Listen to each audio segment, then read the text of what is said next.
ID, the Future, a podcast about evolution and intelligent design. Is intelligent design a viable scientific theory? Why do some in the scientific community still consider it pseudoscience? Maybe you're wondering these things yourself, or you have a friend, family member, or coworker who has these types of questions. Welcome to ID the Future. I'm your host, Andrew McDermott. Today, these questions and more will be answered by Dr. Casey Luskin and his wife, Kristin Marais. This is the first half of a recent conversation the pair had on the Apologetics Profile podcast with host Daniel Ray. Kristin teaches an online high school chemistry class for Discovery Institute Academy. Casey is a scientist and attorney, and associate director of Discovery Institute's Center for Science and Culture. In part one, they offer a broad overview of intelligent design as a viable scientific theory. They also discuss why it isn't considered mainstream science by its critics. And they review the state of how science is communicated to the general public today.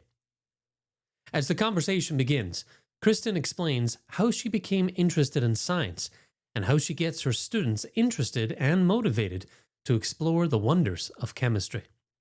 Here's Casey and Kristin now. It's not hard to get teens interested in a subject that you're already fairly enthusiastic about yourself. Casey will be the first to attest that I'm somewhat obsessive about the subject matter of chemistry. It goes back to a young age.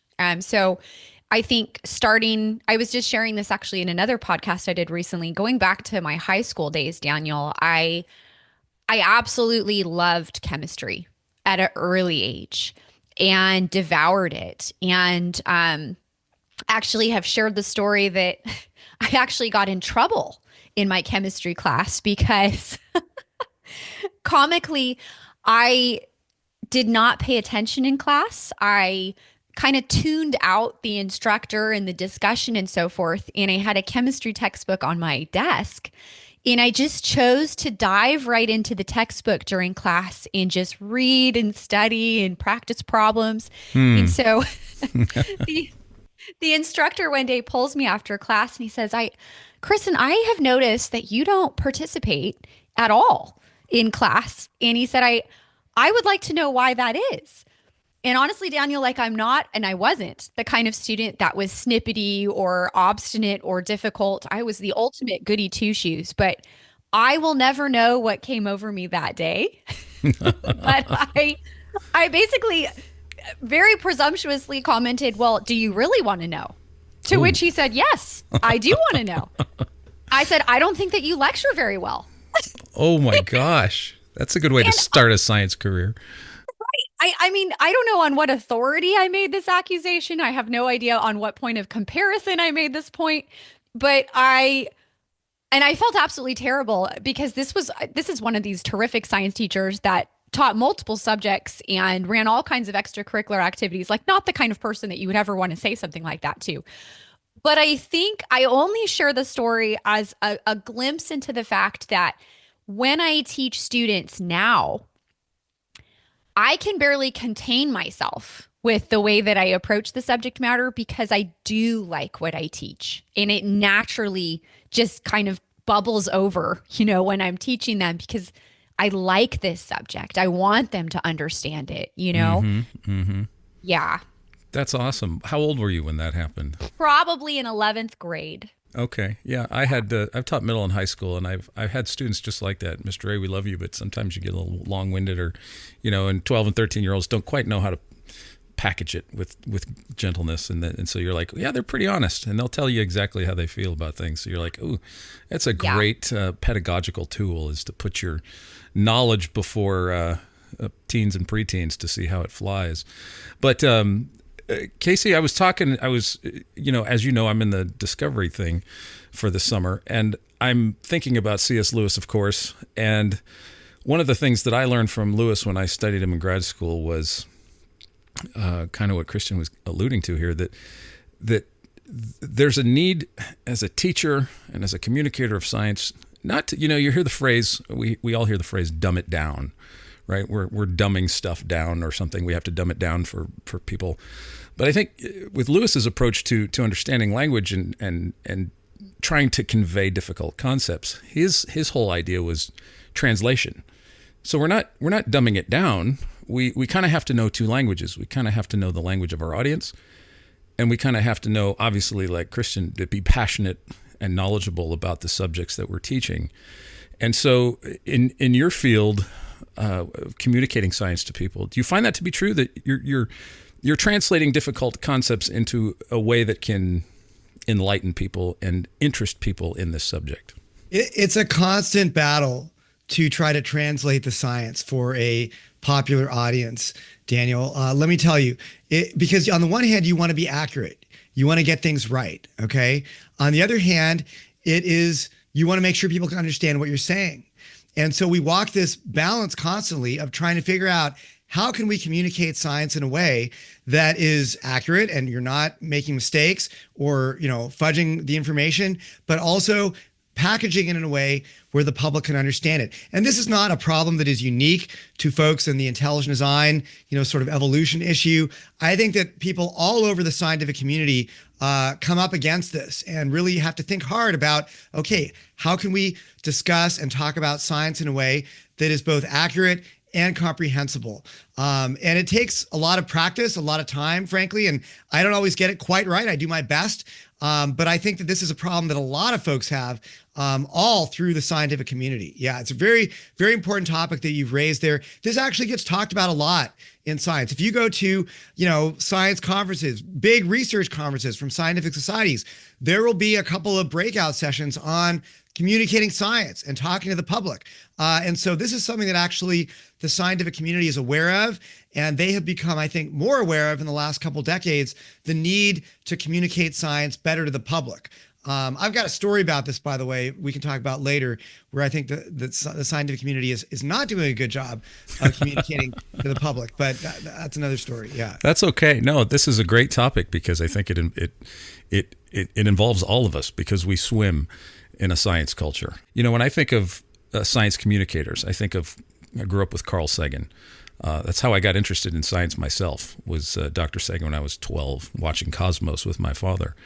But now we have Neil deGrasse Tyson, we have people like Bill Nye and Richard Dawkins, and you name it, and eloquent spokespersons. I mean, whatever you think of Carl Sagan, you have to concede he was a masterful communicator. I mean, that's how he got to where he was. Neil deGrasse Tyson's fun to listen to, despite what you might think of what he thinks. But these science communicators have that ability to craft a narrative that makes you interested in science. And so it's not just like I know all the chemistry, but it's like, Kristin, you have to have this passion and zeal for what you're doing. So that seems to be a component. I mean, everybody that I think is a good science communicator loves science and has that childhood story of what got them interested. So, Kristin, in your field in communicating your passion to people, how do you do that? I mean, I know it's not necessarily a method. That's like asking a first chair violinist at the Dallas Symphony Orchestra how she plays violin. It's like, well, I could tell you, but you're not going to be able to pick up a violin after what I've told you what you're doing. But what goes on in your practice as you're doing? Does it just come naturally, or how do you do that? In the curriculum that I get to do with students, you're aware of this. I'm teaching a course for chemistry over at Discovery Institute Academy, and one of the unique kind of elements of that is that I do get to integrate into the curriculum questions about intelligent design and purpose and meaning, and I feel like right off the bat, like one way that you're kind of inviting students into science is that I'm not just teaching you chemistry, which of course I'm passionate about, but I'm also helping you kind of flesh out the bigger questions that emerge from some of these topics. For example, I think, in your traditional kind of typical science course for a high school student or even for college, it's kind of just the assumed paradigm that we're going to live in a materialistic paradigm, and that, everything that we're discussing in this science class if it's a biology course, could be explained, through some kind of purely blind, unguided process like Darwinian evolution, or in the case of a chemistry class, that these molecules assembled and then polymerized, and then eventually we, over a period of time, we get our first life. That chemical evolution can explain all of this, And so one way of kind of hooking students, if you will, Daniel, is to introduce them to the fact that there's actually an overwhelming and growing body of evidence that suggests that actually these features you're encountering in biology or chemistry are not best explained by a materialist perspective, and that in our experience, these things look like they might have been designed, I think that's kind of captivating. I think that's a very interesting thing to think about, even at a high school level. Those are questions that students are asking. I certainly was at the high school level, Yeah. Yeah. It's like I shared an article with you guys. I was thinking about this and like, how could I simplify what I'm learning? Because the Discovery Institute summer seminar homework we're getting is kind of, whoa, it's a lot, but it's great. And I want to make sure I'm understanding this because I love science. I'm not a scientist. But I'm thinking, Casey, that in a simple example, Winnie the Pooh comes to Christopher Robin and asks for a balloon. And Christopher Robin wants to know why he wants a balloon. And so he asks the question, he says, what do you want a balloon for? Of course, Pooh's idea is, well, I want to get some honey. Christopher Robin's like, you don't get honey with balloons. But that question that he asks Winnie the Pooh, that seems to be the heart of science. That makes it interesting what Kristin just said. It makes, what is a star for? What is a molecule of carbon? What's it for? This is a fascinating question that we've lost touch with asking that basic question. In fact, if you ask a materialist, what's the star for? What's the universe for? They're just going to look at you with raised eyebrows. It's not for anything, but that seems to be so counterintuitive. It's like saying coming home to your living room filled with helium balloons. You're not going to walk past that and not ask your husband, what is that for? Or your wife, what's that for? You're just, and then imagine one or the other of you saying, it's just helium. Are you going to be satisfied with that answer? Or you want an explanation? What are the helium balloons there? What's that for? Right, Casey? That seems to be the gist of intelligent design arguments, right? In terms of how you approach things. Certainly. I mean, intelligent design assumes that there are purposes in nature. There's teleology. There are reasons for why things are the way they are. And you're absolutely right, Daniel. If you ask a materialist, what is the heart for? Okay. I have literally read articles from mainstream evolutionary scientists writing in biology journals saying we should not say that the heart is for pumping blood, because in their view, there are no true purposes in nature. And this is, in my view, this is crazy. You're basically having to deny everything that your eye sees. And if that's what you are telling yourself to do, then surely that is not the way science is supposed to work, right? So you will hear evolutionary scientists writing in their journals saying, we've got to get away from purposeful language in biology. We can't say that eyes are for seeing, that ears are for hearing, that the heart is for pumping blood.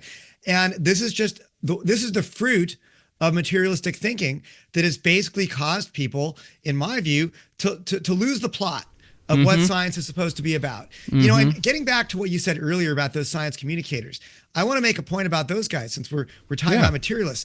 I agree with you 100%. They were all the four that you mentioned, Bill Nye, Richard Dawkins, Carl Sagan, Neil deGrasse Tyson, they are all brilliant science communicators. But and I really enjoyed watching them, like Neil deGrasse Tyson's Cosmos 2.0 that came out a few years back. I enjoyed it. I mean, I didn't agree with all of it, but it was very well done. But Daniel, there's something else about all four of those guys that unites them besides the fact that they're very good science communicators. Do you know what it is? You probably do, but what is the other thing that unites all four of those guys? Well, I could think of a lot of things, but I think it's the materialism. Yes, they are all materialists. So it's unfortunate that basically you nailed the four leading science communicators in the culture today and over the last 30 plus years have been those four guys. Why is it that they are all materialists? I think it's time to see a shift in the science communicators who are being lifted up as the spokespeople for science, because frankly, science is going in a direction that's away from materialism. And I think as that happens more and more, my hope is that people will be able to have science spokespersons, communicators who can say things like, the heart is for pumping blood, okay? Yeah. And it was put there for a reason, for a purpose. We can see that, okay? That is not a crazy thing to say, even though some people don't like the implications of where that's going. Right. Well, I think Brian Greene comes to mind. He's a pretty decent fellow. I think he's fully materialistic in his outlook. But in one of his popular books, he's talking about this very thing, giving all the dimensions and the distance to the sun, its diameter, its luminosity, and all of this stuff. And he throws you all these facts about the sun, and they're all quantitative facts, right? There's nothing about beauty or anything like that. And, at the end of it, he goes, it's a fool's errand to ask what it's for or why it's there. And there's a quote from G.K. Chesterton, and I wish I could remember what book it came from, Kristin. It reminded me of, he said something, he's like, he's talking about astronomers and materialism. And he said something like, or it may have been, I don't know, it may not have been Chesterton, but the quote stands nonetheless about what we're talking about. He said, you teach your daughters the diameters of planets, and then you wonder why they don't want to spend time with you, right? And so to your point, Kristin, you can give numbers and facts to kids about chemical structures, but I think the element that's on everybody's mind, and almost the question that everybody's afraid to ask, is this very question we're talking about, one of teleology or purpose. And it's so much more fun to me when I look at something like Jupiter or a carbon atom. Like Fred Hoyle looked at carbon atoms, and he's like, somebody monkeyed with the physics. I can't explain this. It looks like a put-up job. And he's just dumbfounded, but he can't say. Fred finally couldn't say this was for anything. But you add that, what's this for question, and suddenly you and Christopher Robin are off on a journey trying to get bees away from their honey. Daniel, I read your honeybee. Oh, you did? Really, yeah. I'm sorry. No, it was clever and it was well written. I'm not trying to make a plug for you, but there it is. But it got me thinking when I was reading through it that connections even in my own class, when students, for example, in the early introductory units of chemistry, study the atom, we take a moment to kind of pull some excerpts from a wonderful book by Benjamin Weicker and Jonathan Witt, A Meaningful World, How the Arts and Sciences Reveal the Genius of Nature. And by no means do we do the whole book. I pull out some relevant quotes that kind of fit. But I bring this up because I think it's interesting when I work through this lesson with students where we progress through how chemistry developed as a field. One of the things that you'll notice is that, and I think Weicker and Witt do such a great job of describing this. In a lot of ways, the roots of chemistry just start with people finding things aesthetically beautiful and useful, right? So various metals that they have access to make different ornaments or weaponry or helmets and so forth. Or again, the love of beauty or just the love of utility, right? And naturally people start asking deeper questions other than, is this beautiful and does this have use for me? Is there patterns? Can I find out more? Are there connections? And so, at one point when we finally make it to Dmitry Mendeleev kind of sequencing all the elements in the periodic table into this beautiful, organized, chart. I love this quote from the book on page 143. Mendeleev refused to allow that the pattern of increasing weights and chemical properties would be disrupted. Thus, when there was no known element that had the requisite properties to fit into a particular group, or when there was a suspicious leap in atomic weight, he boldly left a blank.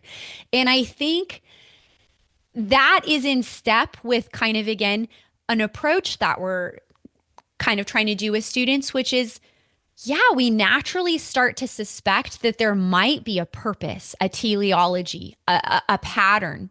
And this was part of the draw to like put all these elements that we had now defined. We'd finally defined what an element was. That took a long time too. Now, how do we organize them? And we did that because we anticipated that there would be patterns. You know, that's cool. That's amazing. Casey, it seems like, since you guys both read the article, I'll kind of talk on it a little bit and then maybe have to explain it to the audience in my introduction because people listening don't know what we're talking about. But that Winnie They're like, why are they talking about Pooh Winnie Bear? the Pooh Bear? But when he first hears the bees, he's like, what could possibly mean? What could this buzzing sound mean? Honey, right? So he sees the nest and he starts climbing the tree, and then he starts singing a complaining song because this is not working out exactly the way I want it to.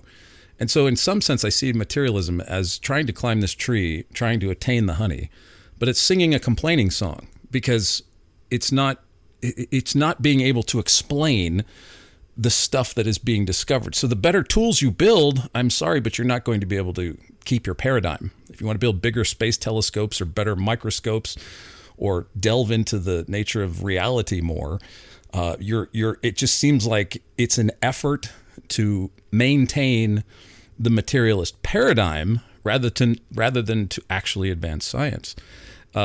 So do you find that to be the case as you're advancing ID, that people would just rather, it's almost like they see what you're talking about, but they would just rather, like Richard Lewontin famously said, we can't let a divine foot in this door of our materialistic worldview. Yeah, the way that you see materialists coping with the evidence for design and nature is they try to explain it away. And we could call that them singing their complaining song if you want to. They're never going to let on that it's a complaining song. They see it as, oh, well, this must be true, because they start off, as Lewontin did, with the premise that you can only invoke material causes. I mean, for those who are not familiar, Richard Lewontin was a very famous zoologist at Harvard, and he has this quote where he says basically science is only allowed to invoke materialistic causes because we can never allow a divine foot in the door. Okay. So if you're a scientist and a materialist, you have to maintain that sort of airtight, hermetically sealed box of materialism, no matter what evidence is knocking at the door. So this is how they do it. All right. They look at the complexity of life and they say, oh, maybe Darwinism can't explain this, but maybe features, something like a wing was not originally used for flying. It was originally used for insulation to allow dinosaurs to stay warm at night, I guess, or something like that.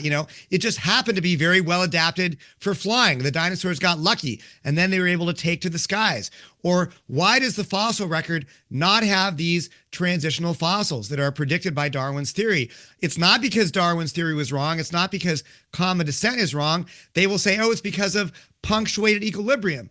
The evolution took place so rapidly that there was no time to leave any transitional fossils. Or with the fine-tuning of the universe, where we see that these physical laws and constants are exactly what you need for life to exist. They will say, well, there's no design behind the universe that was intending for life to exist. This is because there's a multiverse. There's actually a near infinite number of universes out there that you can't observe. And we just happen to live in the one that got really lucky with just the right parameters so that life could exist. You see what they're doing over and over again is they're explaining away the evidence that appears to be purposeful, teleological, and designed. They're trying to come up with reasons to avoid that conclusion. And it often goes to really absurd conclusions. Now we've got, untold billions of universes that we can't observe. Or yes, evolution happens. It just leaves no evidence of it in the fossil record. Okay, well, these are not very compelling hypotheses. They're hypotheses that are designed to prevent any quote unquote divine foot, as Lewontin put it, from coming in the door. They're not actually about seeking truth. So yeah, if you want to call this the complaining song, we can call it that. But I think that the writing is on the wall. When you see people going to these lengths to explain away these things, then they don't have the evidence on their side. Let me give one other example. There's a leading evolutionary biologist named Eugene Koonin. He's actually, I like him. He's quite frank and candid about many of the problems with, evolutionary biology.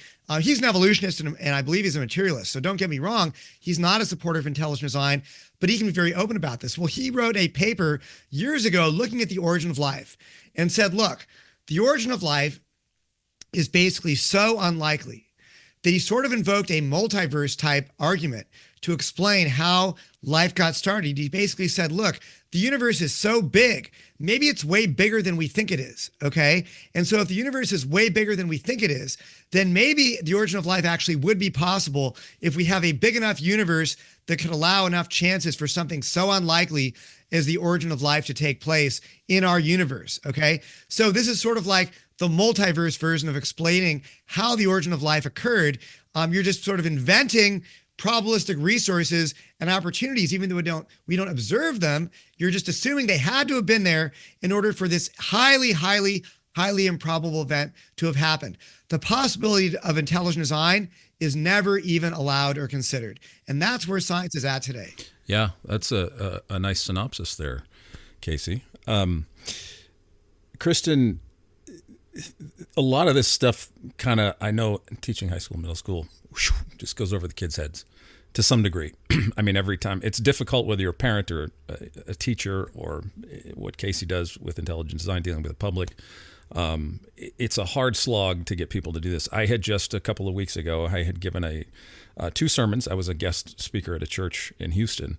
And the church was a lot of people. It's about 500-600 people there, two services, and a lot of people. And I knew this, but I didn't know it. I'm glad I didn't know it as I was doing it. But there were a lot of former and current NASA engineers in the congregation. And I'm doing a sermon on Psalm 19. Now, I didn't do that sermon thinking, oh, I got to talk to NASA engineers. That's my favorite topic to talk about. But it wasn't until like afterwards, literally afterwards, I'm like, oh yeah, there's NASA people that work here. And I had a couple of them come up to me afterwards. We actually had a couple of flat earth people come up and have a chat. That was interesting. But I realized that, I strove to try to reach everybody and do it the way the pastor had done that. But I was exhausted and it was fun. And I certainly was passionate about it because I love it. But it was the idea of taking a difficult topic and bringing it to your audience and being passionate about it. And yet, you probably anticipate this too, you both, the kind of questions that are going to come, the kind of opposition that's going to come. And sometimes you're thinking, okay, I know what's going to come out of this. And you're trying to anticipate what people might say. And when we're dealing with people that don't see design, Kristin, why do you think that we're even, like I talked to a lot of atheists, why is this not obvious to people? I mean, we're still, like, atheists will say to me, if this is so obvious, Dan, then why are 95% of the professional scientists in the physical sciences, why can't they see it? And we might, and I don't mean to be disrespectful to the adults in the scientific world, but sometimes we all are like middle schoolers and high schools, and we just don't want to see it to some extent. What is your experience in that? What do you think is blocking people, young and old, from embracing what does seem obvious to us? Yeah, I think I face a bit less opposition at the high school level at which I work. And some of that might be that these students haven't yet kind of been immersed in closing the door to a design perspective. Like it's still a bit fresh and new for them. For many of them, they're still trying to get their head around just what is intelligent design. What does it mean to have an openness to the idea that, certain features in life and the universe are designed? It's new for them. And so there's not always a tremendous amount of pushback as much as there is, I don't understand what this is. What is ID reasoning? What does this mean? How does this change the way I approach science, which is cool, right? So there's just an openness to learning about this. But I think when you do encounter opposition, or as you say, like just kind of a commitment that no, it might walk like a duck and quack like a duck, but it's not. I think for whatever reason, like it's for opponents of ID, it is not a lack of intellect on their part that they have that perspective. I would be quick to say, and I'm sure all of us would on this group, that you run into some very intelligent atheists out there who have terrific things to say. I think it's more a situation in which that common sense tendency to look at examples in everyday life and make design inferences is excluded in this one domain of your life. The example sometimes I know Case has mentioned in various talks that he does is on a regular day-to-day basis. People are making design inferences. They're distinguishing at a murder scene between a natural death and a calculated murder. They're distinguishing between naturally eroded rock material at a site versus, this was clearly a carved human tool for a specific purpose, and nobody blinks an eye about making those design inferences in those contexts. In fact, it's natural, it's intuitive. We just do that, right?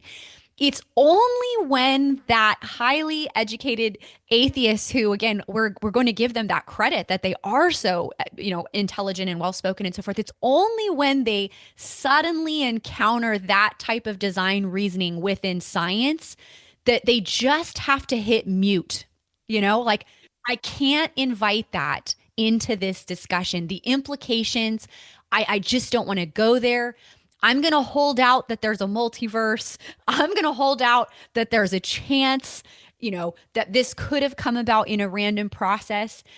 But I like to tell students that the way that it is a good approach when we're dealing with science, like anything else, is to ask in front of me right now, with the evidence that I do have, what is the best explanation?